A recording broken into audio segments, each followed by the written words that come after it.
요즘에 저를 좀 사칭하는 불법 리딩방이나 텔레그램 또 단톡방들이 굉장히 좀 많아지고 있는데 각별히 여러분들이 좀 주의를 했으면 좋겠어서 이렇게 좀 영상을 찍게 됐고요. 실제 피해 사례들도 좀 있는 것 같아요. 저는 이런 리딩이라든가 이런 걸 전혀 하고 있지 않거든요. 저를 사칭한 어떤 문자가 온다거나 그런 걸 받으셨을 때는 그냥 무시를 하시거나 꼭 신고를 꼭 해주시면 좀 좋을 것 같습니다.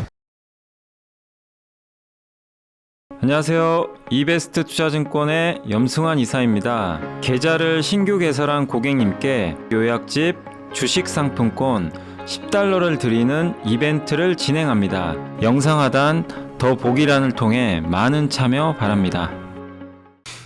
네, 안녕하세요. 염승환 이사입니다. 자, 오늘 2023년 12월 11일 시장 함께 읽기 시작을 하도록 하겠습니다. 오늘 이게 요새 겨울인데 날씨가 정말 이게 종잡을 수가 없네요. 막 덥질 않나 비가 오고, 그래서 오늘은 또 비가 오는데, 그래도 뭐 주식시장 자체는 괜찮은 것 같아요.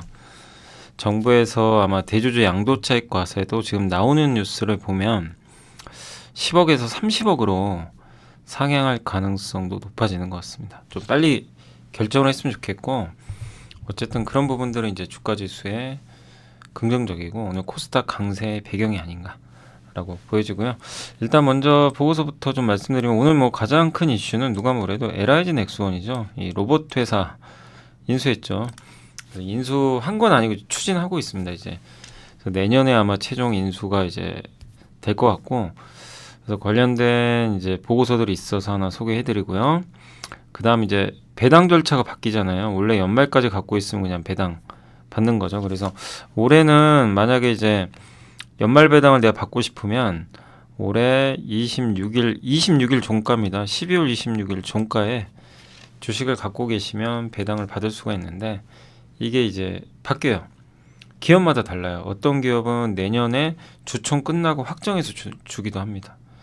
근데 그 기업은 그게 많지는 않은데 특히 은행주들은 이제 그렇게 하려고 해요. 그래서 연말에 내가 갖고 있다고 무조건 이거 받겠지 이렇게 생각하시면 안 됩니다. 그래서 회사에 꼭 전화를 하셔가지고 배당에 대해서는 한번 물어보시는 것도 좋을 것 같고, 많은 기업들이 어쨌든 올해 말까지는 옛날 방법대로 할 텐데 일부 기업들만 요거를 내년에 주총 끝나고 준다라는 그런 얘기들이 있어서 좀 확인을 해보시면 좋을 것 같고, 그 다음에 이제 AMD가 HBM 관련해서 그 AI 반도체 이번에 공개를 했잖아요. 그래서 HBM이 거기에 들어갈 텐데 한국이 독점 공급할 걸로 예상을 하고 있고, 그 다음에 CMO, 삼성바이오로직스, 그 다음에 세계 식량 가격 지수, 우려 왜곡 집단 발표, 이건 뭐 많이 설명해 드렸지만 전해액과 분리막이죠. 가장 큰 수혜는. 그리고 현대건설기계, SK 두 회사 다 뭔가 좀 분위기가 바뀌려고 해요. 그리고 미국 고용, 이렇게 해서 마무리를 한번 짓도록 하겠습니다. 자, 그래서 이제 첫 번째 보고서는 그 LIG 넥스원인데 이번에 그 한국투자증권의 사모펀드하고 같이 해가지고 LNGR이라는 회사를 설립을 해요. 그래서 고스트 로보틱스, 한마디로 미국의 보스턴 다이나믹스 있죠. 그 사족 보행 로봇, 개처럼 생긴 그걸 만드는 이 회사는 군용 목적이에요. 그래서 그거 회사를 지분을 60% 인수하는데 인수대금이 3,150억입니다. 그래서 이 중에 1,877억 원을 LIG 넥스원이 담당을 하고, 그럼 실제 이 회사 가치를 계산을 해보니까 5,200억의 가치가 있는 거예요. 이 회사. 지금 보스턴 다이나믹스가 1조가 넘거든요. 그리고 레인보우 로보틱스가 3조 넘죠. 그렇게 비교를 해보면 이 회사가 비싼지는 잘 모르겠어요. 그죠? 근데 뭐 내용이 공개된 회사가 아니라서 뭐 얼마를 벌고 이런 게 잘 안 알려져 있어요. 매출은 좀 나와 있는데, 그래서 가치 평가하기는 어렵지만 지금 요즘에 우리나라 로봇 기업주들 시총 엄청 올랐잖아요. 그거에 비하면 비싸다고 할 수는 없는 거죠. 비교를 해보면. 그래서 기업 가치는 5천억 정도의 인수를 했다, 이렇게 보시면 되겠고, 내년 6월까지 인수를 마무리할 예정이라고 합니다. 네, 고스트 로보틱스는 이제 아까 말씀드린 사족보행 로봇인데, 근데 이제 3시간의 긴 운영 시간, 안정적인 작동, 미국, 영국, 뭐 이런 데서 지금 시범 운영을 하고 있고 LIG 넥스원의 감시 정찰 사업과 시너지가 기대된다. 이런 부분들은 분명히 긍정적입니다. 다만 이제 애널리스트 분들이 일부 걱정하는 거는 요새 로봇주들이 너무 올라가지고 밸류가 비싸거든요. 뭐 적자 기업들이 시총이 뭐 정말 많이 오른 건 사실인데 예, 그거에 비하면 LIG 넥스원은 상대적으로 밸류가 싸죠. LIG 넥스원 시총 3조잖아요. 예. 그러니까 레인보우 로보틱스랑 비교해봐도 비슷한 지금 시총이거든요. 그러니까 상대적으로 LIG 넥슨이 싸 보이는 거죠. 근데 이제 한 가지 문제가 뭐 인수하는 건 좋은데 고스트 로보틱스와 국내 총판 계약을 그러니까 국내 판권을 이 상장사 KR이 갖고 있어요. KRM. 예, 옛날에 그 판권을 확보를 했다고 합니다. 그러면 국내에선 사업하기 좀 어렵잖아요. 이걸 어떻게 교통 정리할 거냐? 요걸 좀 빨리 결정을 해야 될 것 같습니다. 그래서 이게 이제 예전에 있었던 언론 보도인데 KRM이 그 보시면 미국 고스트 로보틱스가 개발한 사족 보잉 로봇인 비전 60의 생산 영업, 판매 유지 보수 관련 소프트웨어 개발 등의 사업을 영위한다. 고스트 로보틱스 테크놀로지라는 회사가 있어요. 이 회사가 KRM의 최대 주주고요. 고스트 로보틱스로부터 그 이제 판권을 받아서 한국에서 생산도 할 수 있어요. 로봇을. 그럼 LIG 넥슨이 인수를 했는데 국내는 어떻게 할 거냐 이거죠. 그러니까 이게 애매한 거죠. 미국에서는 사업을 할 수 있어도. 그러니까 이거에 대해서 LIG 넥슨이 빨리 언급을 해주길 원하는 거죠. 네, 그건 좀 확인해봐야 되겠고. 보시다시피 이게 사족보행 로봇입니다. 뭐 개처럼 생겼죠. 여기에 무기를 달 수도 있고. 아 근데 그렇게 되면 좀 무섭잖아요. 저런 이제 그 사족보행 로봇이 막 진짜 길거리 돌아다니는데 무기를 달고 있으면 끔찍하죠. 물론 그러면 안 되지만 근데 이제 군사용으로는 쓸 수 있는 거죠. 군사용으로는 쓸 텐데 저게 일단 감시용 정찰 목적으로 많이 쓰고 있다. 지금 시범 사업 시범으로 운영하는 것 같아요. 본격 투입은 아니고.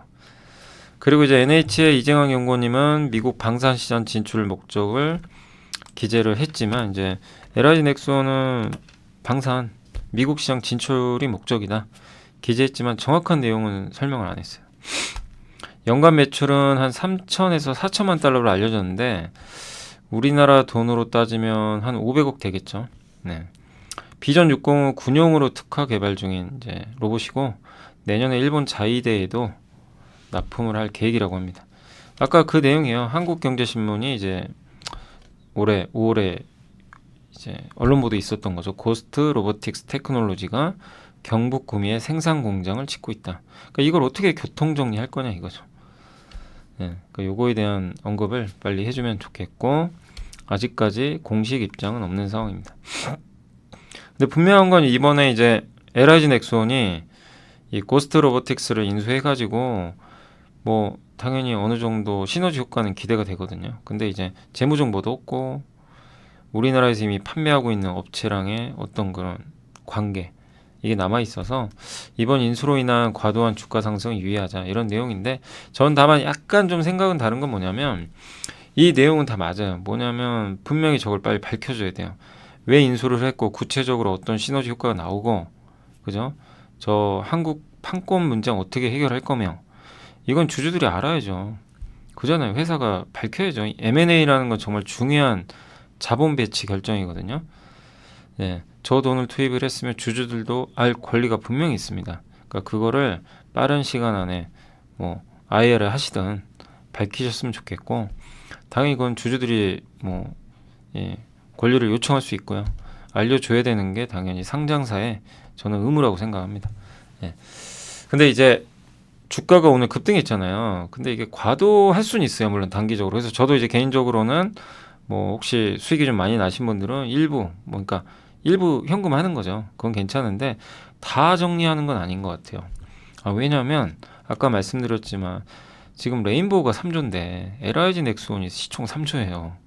그죠? 상대적으로 저평가 돼 있잖아요. 내년 실적 기준으로 해도 15배밖에 안 돼요. 뭐가. 지금 실적, 지금 주가에서 1년에 한 2천억 정도 버는 것 같은데 계산을 해보니까 지금 시총 3조면 퍼 15배죠. 비싼가요? 그렇게 비싼 건 아니죠. 물론 10배면 훨씬 좋죠. 더 싸게 살 수 있으니까.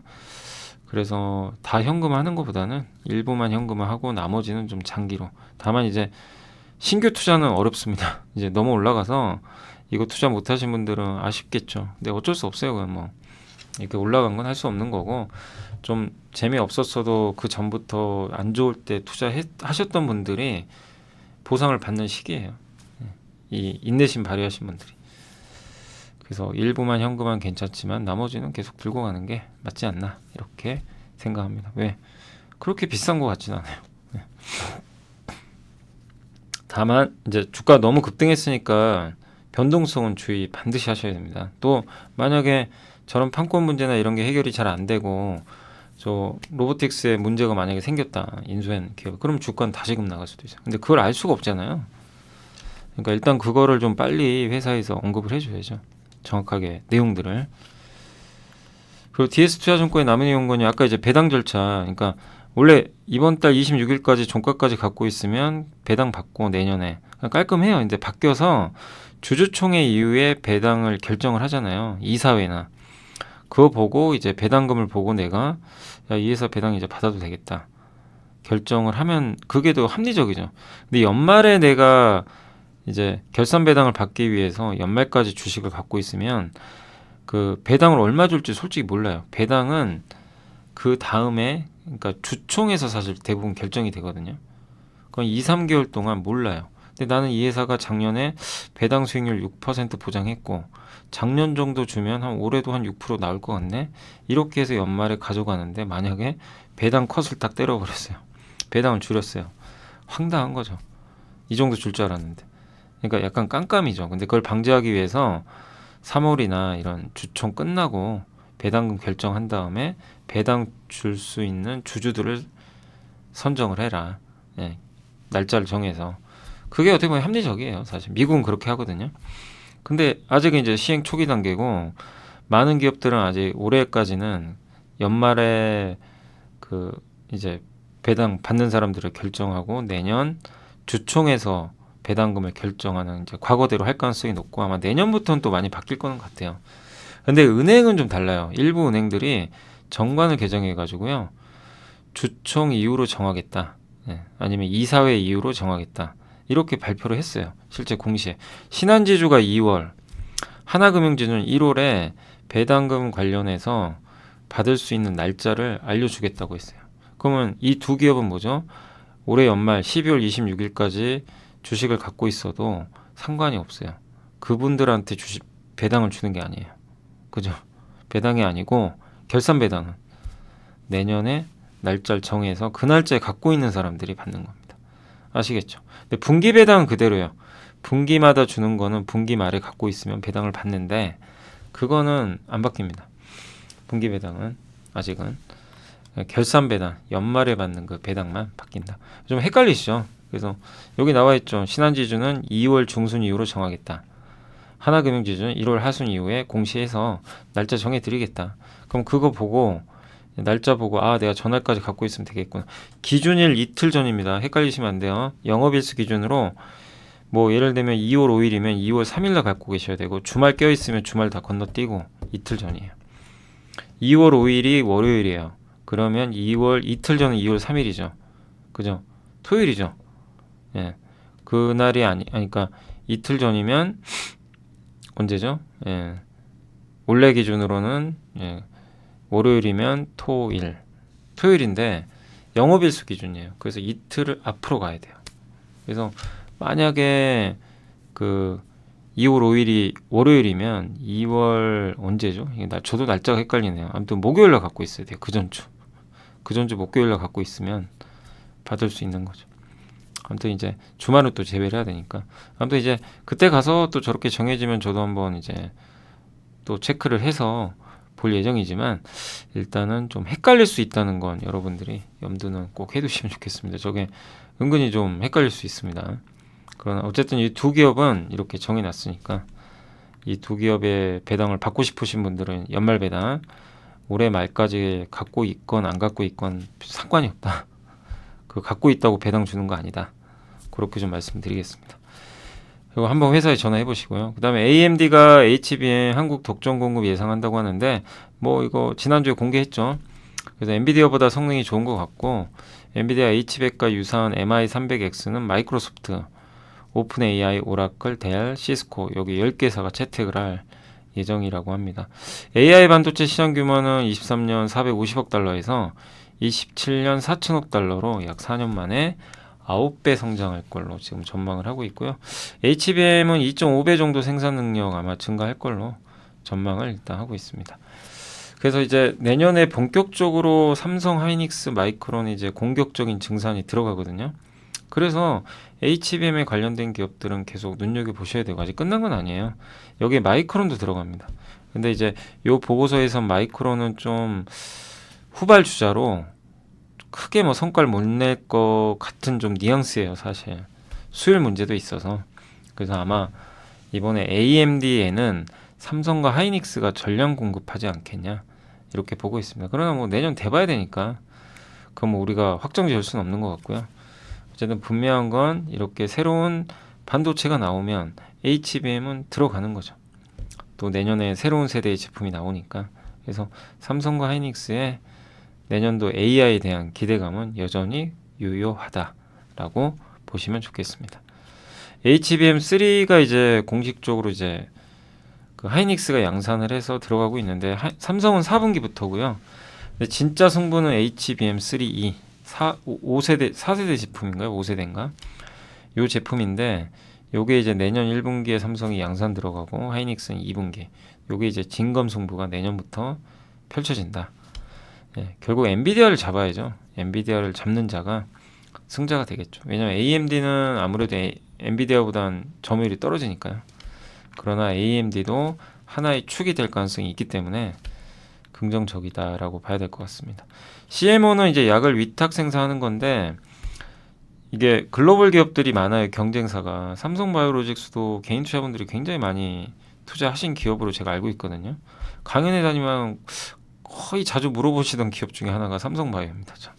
네, 삼성바이오로직스에 대해서는 상당히 많이들 이렇게 관심도 갖고 투자도 하시는 것 같아요. 근데 이제 전반적인 흐름은 경쟁사들은 별로 안 좋아요. 론자가 이제 삼바랑 세계 1, 2등 다투거든요. 주가 폭락을 했습니다. 내년 실적 전망을 하향했어요. 네. 그리고 세포 유전자 치료제 뭐 이런 것들 상업용 항체 의약품 수요는 견조한데 이쪽은 좀 부진한 거 아니냐 시장이 우려하는데 근데 론자는 세포 유전자 치료제 쪽은 뭐 좋다 오히려. 예. 상업화 라인이 오히려 증가하고 있고 그 다음에 현재 승인된 저 세포 치료제 중에서 최대 50%를 CMO가 위탁 생산할 정도로 사업이 성장하고 있다. 그러니까 뭔 소리냐? 시장 걱정하지만 이쪽은 성장한다. 그러나 이제 주력 제품은 좀 이제 내년에 전망을 좀 낮추면서 주가 빠졌지만 세포 유전자 치료제 쪽은 좋게 보고 있는 것 같아요. 중국의 우시바이오는 안 좋습니다. 2년간 부진한 성장률 제시했고 내년 하반기 돼야 수요 살아날 것 같습니다. 얘기를 했고 카탈렌트는 맞나요? 예. 23년엔 부진했지만 내년엔 조금 좋아질 것 같다는 주가 엄청 빠졌습니다. 60%. 예. 그래도 이 회사가요 하나의 장점은 노보노디스크 비만 치료제 위고비 있죠. 요거 원료 만들고 있어요. 예.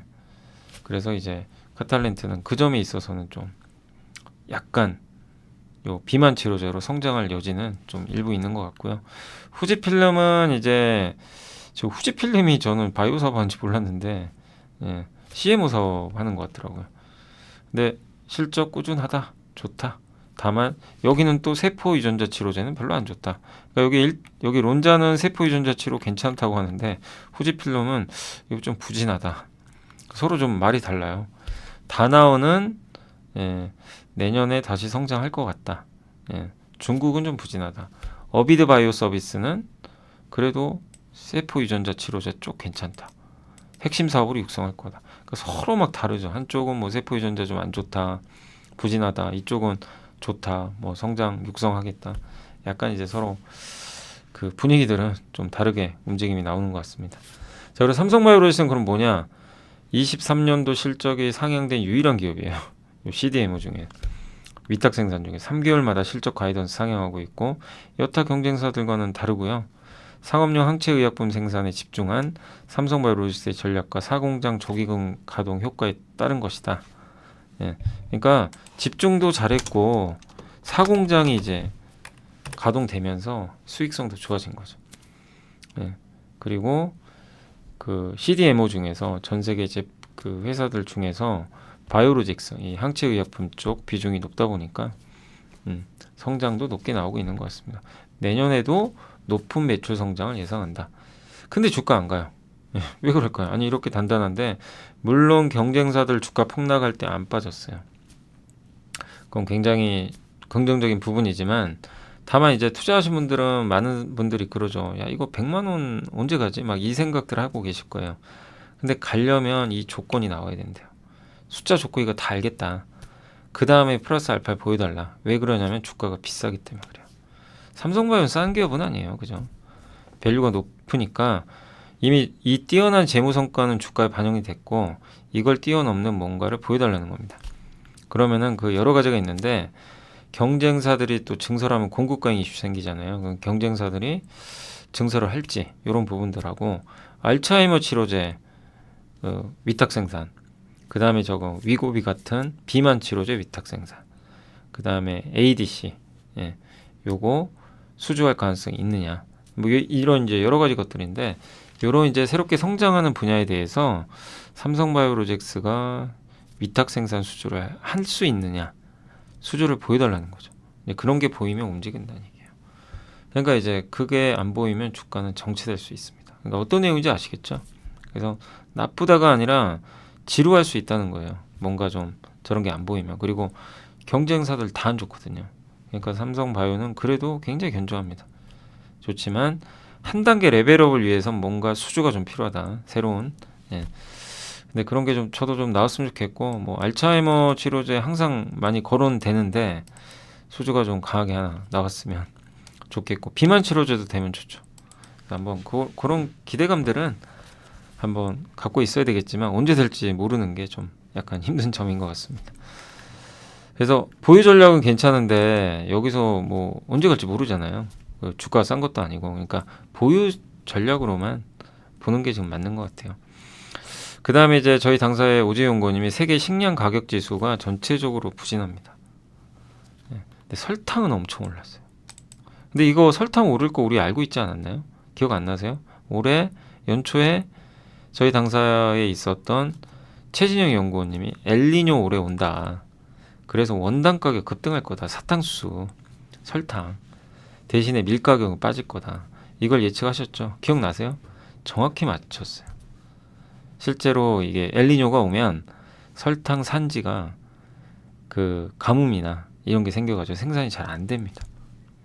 근데 밀은 막 이렇게 비가 많이 내려가지고 풍년이죠. 그게 이제 엘니뇨의 특징이라 그랬거든요. 근데 그게 맞았죠. 그래서 설탕 가격 급등하고 다른 곡물가는 다 떨어졌어요. 설탕 가격은 이런 이제 여기 나와 있죠. 엘니뇨 따른 가뭄 양화, 수출 감소, 예. 브라질의 물류 정체 이런 것도 영향을 줬다고 합니다. 그래서 예. 근데 최근에 갑자기 설탕 가격이 급락을 했대요. 12월 6일 날 인도 정부가 사탕수수를 활용한 거 있잖아요. 그 사탕수수 가지고 설탕 만들잖아요. 그러니까 사탕수수를 가지고 에탄올 생산을 하고 있는데 그거 규제하겠다. 그럼 사탕수수 수요가 없어지잖아요. 공급 과잉이 생기겠죠. 그래서 원당 선물 가격이 급락을 했대요. 인도는 최대 설탕 소비국입니다. 수출도 많이 해요. 저것 때문에 설탕도 약간의 변동이 생겼다. 그러니까 정부 규제 이슈 때문에 저랬다라고 보시면 좋겠고 그리고 올해 서부 남부 여기가 엘니뇨 영향 받아서 생산이 급감했거든요. 근데 갑자기 이제 저렇게 되면 그 공급이 늘어날 수도 있는 거잖아요. 그리고 설탕 가격도 너무 많이 올랐었고 그래서 되돌리고 있다. 이렇게 보시면 돼요. 이렇게 되면 설탕도 만약에 꺾이면 대부분의 곡물가 다 떨어지거든요. 요게 작년이에요. 요 파란색이. 그 다음에 요거 있죠. 요거. 요선 있죠. 요게 이제 올해입니다. 식량 지수. 곡물가 급격히 떨어지죠. 작년보다 훨씬 낫죠. 소맥, 대두, 콩, 밀, 예, 옥수수, 원당만 올랐죠. 설탕. 팜유가 거기 들어가지 않나요? 그 라면. 예. $1 환율 안정감. 이걸 왜 보여드리는지 아세요? 이게 다 음식료에는 호재죠. 음식료는 가격 올렸죠. 원재료 비용 다 떨어지고 있죠. 지금 설탕 빼고. 환율도 떨어지고. 그럼 어떻게 될까요? 수익성이 좋아집니다. 예. 그래서 종합음식료 지난주에 공부했죠. 종합식품회사가 이럴 때 수혜를 많이 받는다. 예. 그래서 그 대표적인 회사들이 CJ제일제당, 동원FMB, 뭐 대상도 있을 거고, 사조대림, 풀무원, 뭐 이런 회사들이 종합식품회사잖아요. 예. 라면도 좋을 텐데 라면은 근데 올해 너무 좋아가지고 내년에 성장이 좀 둔화된다. 근데 어쨌든 음식료는 관심을 좀 가질 필요는 분명히 있습니다. 특히 못 올랐던 라면은 사실 너무 많이 올랐고요. 라면 말고 못 올랐던 종합식품회사 중에 한번 또 볼 필요는, 그러니까 이런 것들이 이제 이런 걸 왜 보냐면 그 만약에 내가 음식료를 선정을 했다면 더 근거가 명확해지잖아요. 그냥 에이 뭐 이러겠지가 아니라, 예. 그래서 이런 데이터를 보는 거거든요. 근데 명확하죠, 그림은. 예. 근데 내년 하반기에는 엘니뇨가 끝난대요. 그러면은 또 분위기가 바뀔 수 있어요. 그래서 음식료 내년 상반기 보면 괜찮고 하반기도 몰라요, 어떻게 될지. 그러나 어쨌든 내년 상반기까지는 괜찮은데 정말 왕따 당한 업종입니다. 그래서 좀 저는 개인적으로 괜찮지 않을까 하는 생각은 드는데 워낙 뭐 관심들이 없어요, 음식료. 자, 그리고 전해액과 분리막이 주목하자. 뭐 이건 우리가 이제 저 우려 왜곡 집단 발표하자마자 바로 제가 한번 알려드렸죠. 제일 수혜는 전해액과 분리막, 그리고 고려아연이나 LS 같은 중국과 합작 안 하는 회사들이 수혜 받을 것 같다 언급을 해드렸는데, 예, 어쨌든 이제 불확실성 아직 남아 있지만, 왜냐하면 중국 업체와의 합작사 설립 계획에 대한 이제 불확실성이 좀 일부 있지만 지분율 때문에 어쨌든 발표는 됐고 교통 정리는 하겠죠. 예, 그래서 큰 불확실성 해소가 됐다라고 봐주시면 좋을 것 같아요. 그렇다고 중국 업체를 완전히 배제한 거 아니에요. 25%는 허용을 해줬거든요. 예. 그리고 가장 수혜는 전해액과 분리막이죠. 내년부터 미국에서 전해액과 분리막은 생산을 해야 되고요. 중국산 쓰면 안 됩니다. 그러면 한국과 일본이 수혜 받겠죠. 예. 그래서 우리나라 기업들의 수혜가 내년부터 본격적으로 예상이 되는. 그래서 이번에 FEOC를 보면서 느낀 건, 2차전지 이제 주가는 바닥은 찍은 것 같은데 거기서 내년을 보고 투자해야 된다면 이쪽이다. 전해액과 분리막이다. 이 명확히 보였죠. 예. 그래서 근데 동박이 좀 아쉬운 게, 동박은 아직도 전기차 그러니까 이번에 배터리 부품인지 광물인지 명확하게 규정이 안 돼 있어요.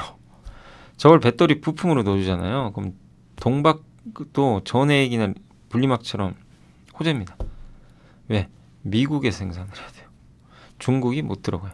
동박도 중국이 공급강이 있거든요.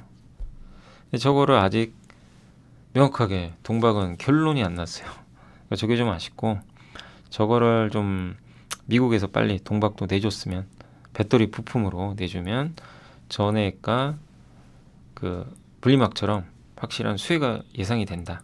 이렇게 보시면 좋겠습니다. 자, LG엔솔은 미국 공장에서 중국산 전해액과 분리막을 선택했었는데 이제 이를 교체를 해야 되거든요. 그러니까 LG엔솔 초기에 중국산 이제 선택한다고 했었어요. 교체하겠죠. 이런 일들이 계속 나올 겁니다. 그래서 한국 기업들의 수혜는 좀 예상이 된다라고 봐주시면 또 좋을 것 같습니다. 자, HD 현대건설기업에 지금 참 그동안 너무 주가 많이 빠졌죠. 근데 상반기 북미 물류 차질로 딜러 재고가 낮았는데 재고 확충 수요가 발생하면서 도매가 소매보다 좋았거든요. 그러니까 이 판매업자들이 재고가 없던 거예요. 예, 그래서 재고 확충을 했죠. 근데 이 도매업자들이 이제 갖고 있는 딜러 재고는 평균으로 돌아와서 적정하대요. 근데 딜러 재고는 채워졌는데 소매 판매가 여전히 좋대요. 예, 그러니까 여전히 인프라 투자 많다는 얘기죠. 판매 여전히 견조하다. 근데 주가는 피카 우려 때문에 많이 빠졌어요. 신흥시장도 그 원자재 가격 하락을 했지만 배터리용 광물 채굴 가격 민감도도 낮고 장기적으로는 계속 채굴해야 되거든요. 중국은 안 좋았다가 내년에 회복할 것 같고, 작년 12월에 엔진 배기 규제 발표해가지고 기계식에서 전자식으로 바꿔야 돼요. 근데 올해부터 티어4 전자식을 판매해야 돼요. 건설기계 회사는. 예를 들면 두산인프라코어가 만들어서 전자식으로 만든 제품만 판매를 할 수 있어요. 올해부터. 근데 딜러들 있죠. 유통상들. 유통상들은 저 티어3 옛날 제품도 판매가 가능하대요. 네. 그럼 뭐죠? 이게 아직 재고 남아있을 거 아니에요. 그러니까 예를 들면 두산인프라가 어떤 A라는 도매상에 넘겨요. 티어4를. 이제 이것만 팔 수 있어요. 이제 올해부터는. 근데 얘가 받아요. 그래도 안 팝니다. 비싸니까. 그리고 안 사요. 10% 이상 비싸고. 그리고 이 A라는 회사는 옛날 제품 그대로 갖고 있거든요. 티어3. 이거는 팔아도 된대요. 도매상들은. 시장에. 이게 소진될 때까지는 계속 이거 팔겠죠. 이게 소진되면 이제는 사와야 돼요. 재고 없으니까. 그러니까 중국도 좋아질 일만 남은 거예요. 결국 어느 시점에서. 저런 규제 때문에. 시간 문제네. 보통 저거 소진하는데 한 6개월 걸린대요. 벌써 1년 됐거든요. 그럼 내년부터 분위기 바뀔 수 있습니다. 인도도 여전히 인프라 투자 많이 하고, 물론 이제 인도는 마진이 낮아서 그게 아쉽지만, 그리고 울산 공장 선진하는데 비용은 좀 들어간다. 근데 그런 거 감안해도 퍼 4.9배 저평가돼 있고, 근데 시장이 우려하는 거는 이런 이제 부분들 보면 괜찮겠나 보이잖아요. 근데 우려하는 거는 미국의 성장인데 주거용 건설 지출이 이게 꺾이면 어떡할까? 이게 너무 좋거든요. 이미 성장률은 둔화됐죠. 이거 꺾이면 어떡하지? 이 피크아웃 우려를 걱정하고 있어요, 지금. 주가 안 가는 거예요. 근데 그거 감안해도 이미 빠졌잖아요, 주가. 그죠? 그래서 주가 저는 충분히 하락을 한 것 같고, 밸류상으로는 42,000원이 제일 좋더라고요. 허리와 무릎 중간이라. 근데 어쨌든 일단 제가 봤을 때는 충분히 그 지금 피크아웃 우려나 이런 것들은 반영됐고, 내년에 중국 한번 기대해 볼 만도 하고요. 그래서 굴삭기 쪽 이제는 나쁘게 볼 필요는 없지 않나. 그런 생각은 좀 들었습니다. 자, 그리고 요즘에 이제 SK도 조금씩 보고서 나오는데, 아무튼 김장원 연구원님이 목표 주가를 올렸어요. 그래서 참 목표 주가 올린 거 오랜만에 보고요. 왜냐 이번에 기업 인사했죠. 그래서 그룹의 수장들이 다 이제 어떻게 보면 옷을 벗은 거죠. 교체가 됐어요. 그래서 이번 SK는 그룹 최종 의사결정하던 굉장히 고위직 임원들을 다른 분들로 이제 교체를 한 거죠. 그러니까 뭔가 이제 변하겠다는 거예요. 그동안 투자 정말 많이 했잖아요. SK가 막 여기도 투자 저기도 투자. 근데 그게 성과가 있는 것도 있지만 아닌 것도 있으니까 이제는 점검하겠다. 기존에 투자했던 거. 저는 이거 굉장히 의미 있다고 봐요. 저도. 일단 교통 정리 한번 해야 되거든요. 투자했던 것도 성과 있는 거랑 장기로 끌고 갈 건 명확하게 분리해가지고 정리할 건 정리해야 돼요. 하고 슬림할 필요는 있어요. 왜냐하면 좀 고금리 시대니까. 그래서 아마 이런 변화는 있을 것 같고 그러기 위해서 인사 이동을 한 게 아닌가 그렇게 보고 있고, 그 다음에 긍정적인 게 발전자 회사 있거든요. SK E&S LNG 발전하는 이거 해가지고 한전 같은데 전기 팔아요. 근데 이익이 증가했어요. 근데 이게 놀라운 게 이게 전력 판매 단가거든요. 요게 S&P가 이게 떨어졌어요. 2.6%나. 근데 이익이 증가했어요. 좀 얼핏 이해가 안 가죠. 저게 떨어지면은 이익이 감소해야 되거든요. 뭐냐면 신규 발전소 있죠. 여주 발전소가 운전 들어갔고 거기서 1,000억 정도 이익이 났다고 합니다. LNG도 자체 조달해요. 그러니까 원가 경쟁력이 있는 거죠. 여기에 실트론, 웨이퍼, 머티리얼즈 우리 공부했죠. 요게 우리나라 대표 반도체 가스 회사입니다. 비상장이라 이제 안 보여서 그런 거죠. 그러니까 반도체와 발전, LNG 발전 이 두 개. 여기에 SKCNC라는 사업회사, 여기가 삼성 SDS랑 거의 똑같은 사업을 하죠. SI 업체라 그러죠. 이런 것들이 이제 맞물리면 내년엔 좀 나아지지 않겠나 이렇게 좀 보고 있고요. 그래서 머티리얼즈도 지금 반도체 업황 개선되면서 마진율 개선되고 있고, 그 다음에 웨이퍼, 전력 반도체 웨이퍼도 성장하고 있고, 그런 것들 본다면 올해 주가는 사실 아직도 마이너스 10% 이상 하락했지만 11월 한 달만 19% 올랐거든요. 그래서 이제는 좀 바뀌고 있다. 발전 자회사인 요게 가장 핵심이에요, 사실은. 요게 내년에 이 안정적일 것 같고, 요게 첨단 소재 반도체 사업 올해 안 좋죠. 이런 것들 본다면 이제 SK에 대해서도 우리가 긍정적으로 이제는 봐야죠. 그동안은 뭐 저도 뭐 드릴 말씀도 없었고 뭐 그러니까 상황이 안 좋은데 뭐 그걸 좋다고 할 수도 없는 거잖아요. 근데 이제는 좀 바뀌었다. 그러니까 매번 이런 보고서나 이런 이제 업데이트를 하는 이유가 언젠간 뭐가 분위기가 바뀌거든요. 좋은 쪽으로. 그 변곡점들이 나와요. 근데 그걸 체크하려고 하는 건데 이제 드디어 SK도 그런 게 보이기 시작했다. 그래서 이제는 좀 뭐 저도 항상 죄송한 종목이지만 좀 긍정적인 시각으로 보시면서 조금 더 느릴 거예요. 주가 움직임 느리지만 잘 좀 회복하기를 기대를 한번 해보겠습니다. 자, 오늘 보고서 마지막은 이제 메리츠증권 황송희 연구원님이 써주신 자료고 고용 그냥 적당히 좋았어요. 이게 좋아요. 너무 좋으면 또 안 됩니다. 금리가 또 너무 튀니까 예상보다 잘 나왔고요. 취업자 수가 자동차 파업 영향령은 3만 명이 복귀했다고 명시를 했습니다. 그러니까 자동차 파업 때문에 지난달 안 좋았는데 복귀했죠. 3만 명이. 근데 그걸 고려해도 16.9만 명이 증가한 거니까 잘 증가한 거죠. 예. 비농업 취업자 수 전월 대비 평균 증감률은 24만 명. 1년 동안 최근 그에 비하면 낮고 2016년 19년 평균과 비교하면 비슷해요. 그러니까 적당히 좋은 게 맞죠. 아주 좋은 게 아니고. 근데 고용 지표가 아주 그렇다고 엄청 좋은 긍정적인 건 아니에요. 대부분 레저, 헬스케어, 정부 고용이 많았어요. 이거 제외하면 그렇게 엄청 늘었다고 보긴 좀 어렵고 자동차 파업 효과 제외하면 제조업 고용도 2,000명이 오히려 감소했다고 합니다. 정부 부문 고용이 좀 많았거든요. 정부가 고용한 거 제외하고 민간만 따지면 기대치 하에. 예. 그러니까 엄청 좋은 게 아니라 적당히 좋으니까 금리는 올랐는데 금리가 조금 올랐고 이거 가지고는 금리 인상 안 합니다. 경기는 괜찮네. 금리는 안 올릴 것 같네. 이 조합을 좋아합니다, 시장. 그래서 미국 증시가 올라간 거죠. 그러니까 이번에 고용 지표는 그냥 시장이 원하는 정도로 나와줬다. 그러니까 분명한 건 고용은 꺾이고 있어요. 천천히 둔화되고 있다. 이건 맞지만 굉장히 느린 속도로 둔화되고 있다. 그래서 미국의 금리 인하도 내년 3월에 뭐 급하게 할 것 같지는 않고요. 하긴 하는데 점진적으로 천천히 하지 않을까. 그런 좀 생각은 드는 그런 이번에 고용지표 발표했다라고 봐주시면 좋을 것 같습니다. 자, 그래서 오늘 일단 이제 그 증권사 보고서는 한번 말씀을 드렸고 전자공시 한번 볼까요?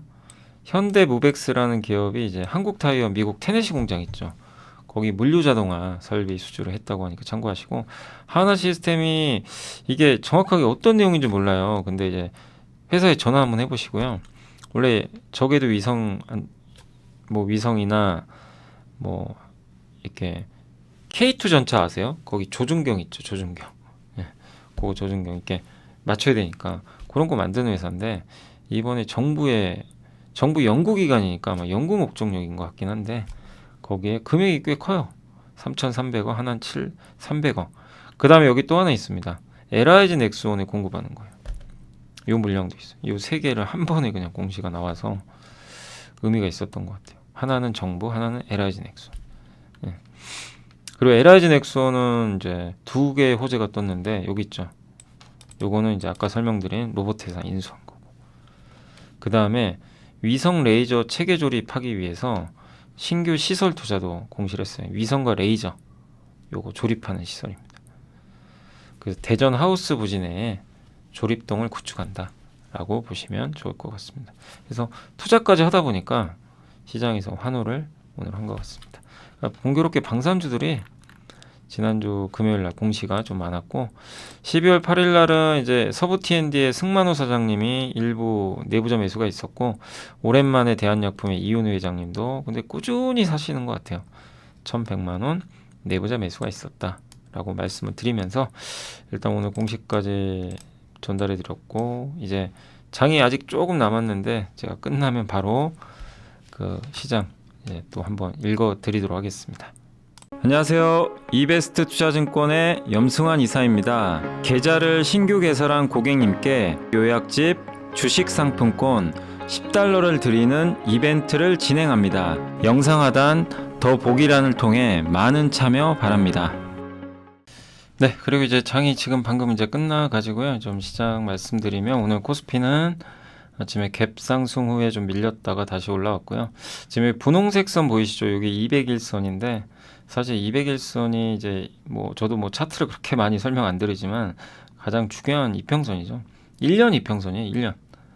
그래서 요게 이제 이 분홍색 선이 이렇게 꺾이면 대세 하락장이 시작이 되는데 요게 이제 돌린 지가 올해 3월에 돌렸거든요. 그리고 아직까지 견조하죠. 근데 이 과정에서 뭐 주가 지수는 뭐 올랐다 내렸다 난리를 칩니다. 근데 201선 위에 안착하는 거는 굉장히 좋은 신호예요, 사실. 예. 그래서 코스피 지수가 이제 201선 안착했고 이걸 벗어나지 못하고 있지만 요거 안착하는 건 긍정적이고 다만 이제 말씀드린 대로 추격은 하지 마시고 항상 말씀드린 대로 조정을 이용해서 하시면 되겠고 다만 지수와 무관하게 못 오른 기업들은 지수랑 무슨 상관입니까? 그 기업들이 가지도 못했는데 그런 기업들은 뭐 상관이 없는데 항상 이제 경계하실 건 너무 많이 달려간 기업들은 언제든지 뒤통수 맞을 수도 있으니까 쫓아가지 마시고 갑자기 급나가는 경우들이 있거든요. 그래서 항상 경계감을 가지고 보시면 좋을 것 같습니다. 일단 지금 국내 증시는 일단 흐름만 봐서는 굉장히 견조합니다.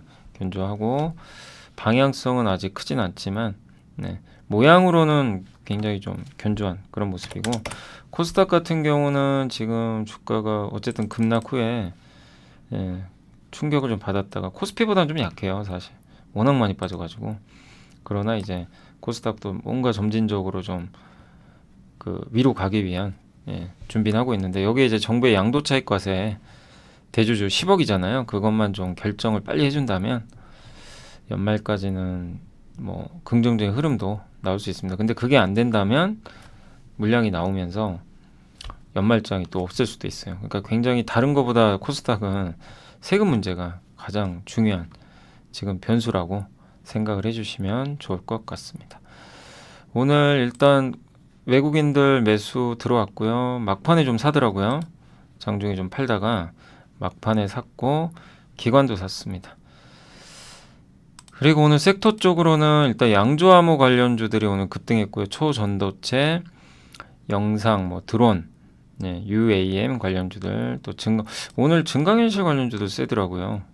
오랜만에 그 세코닉스. 근데 여기 자율주행 쪽이죠 대부분. 뭐 텔레치스, 위지익 스튜디오는 이제 아무래도 재료가 하나 있었던 것 같아요.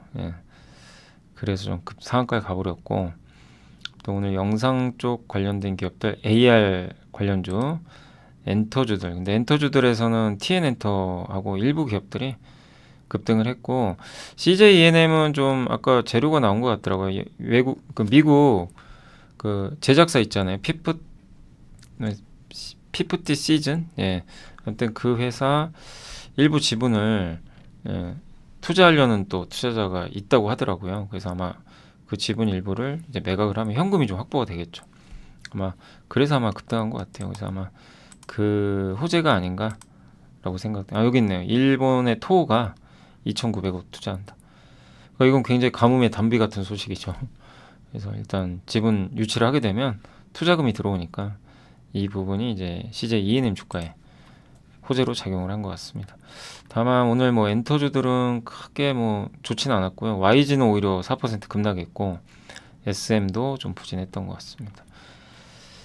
그리고 영화 관련주, 통신 장비, 우주항공 쪽도 오늘 좋았던 게 LIG 넥스원이 결국엔 상한가 같습니다. 그래서 뭐 어쨌든 이후에 어찌됐건 과도한 상승일 수 있어요. 그렇지만 주가는 로봇 회사 인수 그 시총이 이제 이렇게 올라가도 2조 8천억밖에 안 되거든요. 비싸 보이진 않는 거죠. 시가총액을 봤을 땐. 그래서 주가가 좀 움직이지 않았나 이런 생각은 좀 하는데 아무튼 변동성 확대에는 주의하셨으면 좀 좋을 것 같습니다.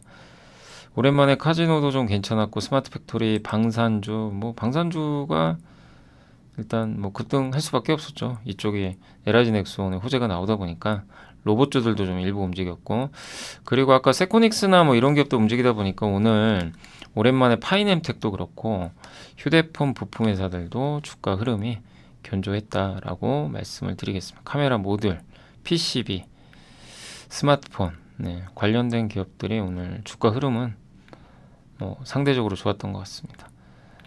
온 디바이스 AI 관련주도 오늘 괜찮았고요. 아직까지는 견조한 것 같아요. 네. 그리고 의료 AI, 2차 전지 장비. 2차 전지 장비도 모처럼 오늘 분위기가 괜찮았던 것 같습니다.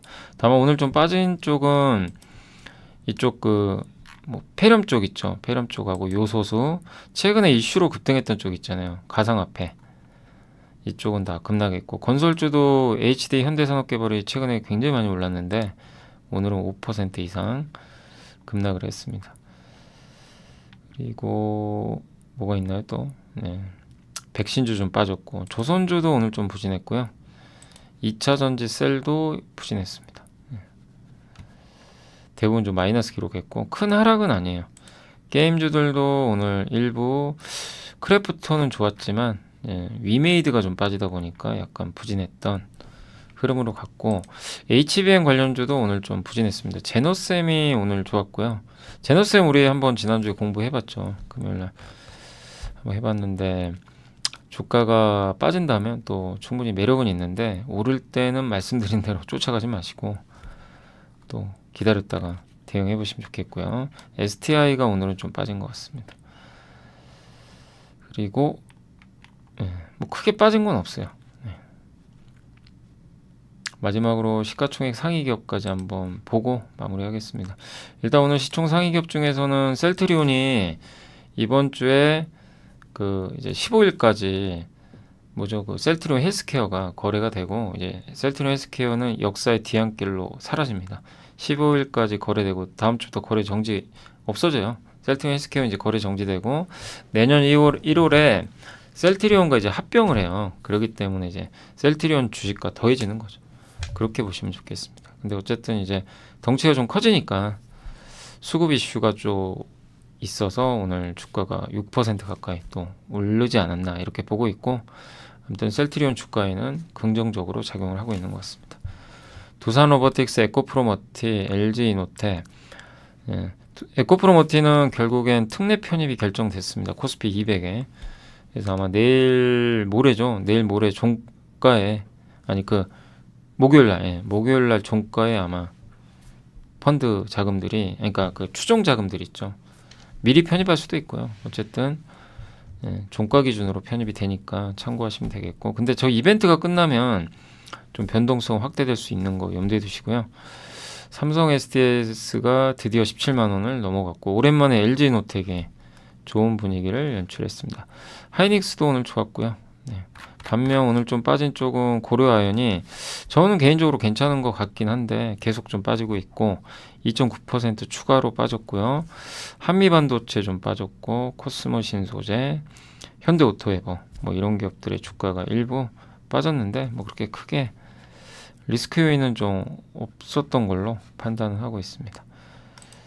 그리고 코스닥으로 한번 넘어가면, 코스닥은 오늘 시총 상위 기업은 위직 스튜디오, 고영, 셀트리온 헬스케어, 레이크 머티리얼즈, 루니 파두 뭐 이런 기업들이 좋았고요.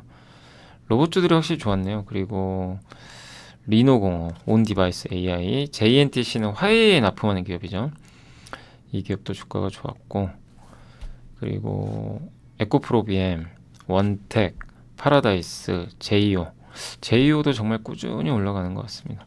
WCP도 오늘 괜찮았고요. 분리막 수혜주죠. 반면에 좀 하락한 쪽은 코엘패션이 7%나 빠졌고, 위메이드, 첨보, YG엔터 이런 기업들의 주가는 오늘 좋지 않았고, 기가비스도 한 3% 빠졌고요. HPSP, 반도체 대장주들 있잖아요.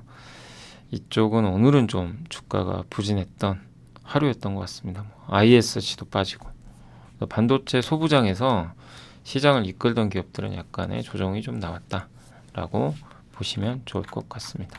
그러나 시장 전체적으로는 굉장히 좀 활기찼고, 증시 분위기는 뭐 여전히 긍정적이다. 다만 이제 당부드리고 싶은 거는, 어쨌든 미국도 지금 많이 오른 상태고, 내일 모레 FMC도 열리니까 FMC에서 아마 연준장은 또 센 발언 할 수도 있어요. 근데 그렇게 해서 혹시 빠지면 그럴 때 투자를 하시면 어떨까? 쫓아가지 마시고 그걸 좀 말씀을 드리고 싶습니다. 어쨌든 코스닥도 그렇고 일부 기업들이 워낙 또 많이 오른 게 많으니까 너무 막 추격하거나 그러지 마시고 소외받는 쪽에서 계속 기회를 찾아보시고 어떤 게 좀 좋아질까, 예, 그걸 계속 고민을 해보시면 좀 좋을 것 같습니다. 자, 오늘 이제 월요일인데 오늘 뭐 증시는 어쨌든 좀 잘 끝났고요.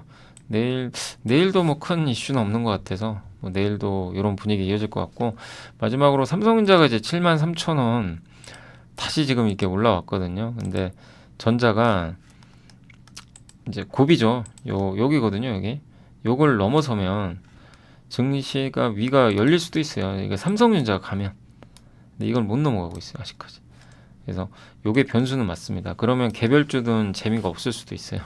근데 그건 모르죠, 어떻게 될지. 그래서 삼성전자가 위가 열릴지, 어쨌든 저는 한번 열어줬으면 좋겠는데 너무 안 갔잖아요, 그동안. 그래서 삼성전자가 힘을 내주길 좀 다시 한번 기대를 하면서 마무리를 하도록 하겠습니다. 자, 내일 이 시간에 찾아뵙겠고요. 오늘도 고생하셨습니다. 감사합니다. 안녕하세요. 이베스트 투자증권의 염승환 이사입니다. 계좌를 신규 개설한 고객님께 요약집 주식 상품권 $10를 드리는 이벤트를 진행합니다. 영상 하단 더 보기란을 통해 많은 참여 바랍니다.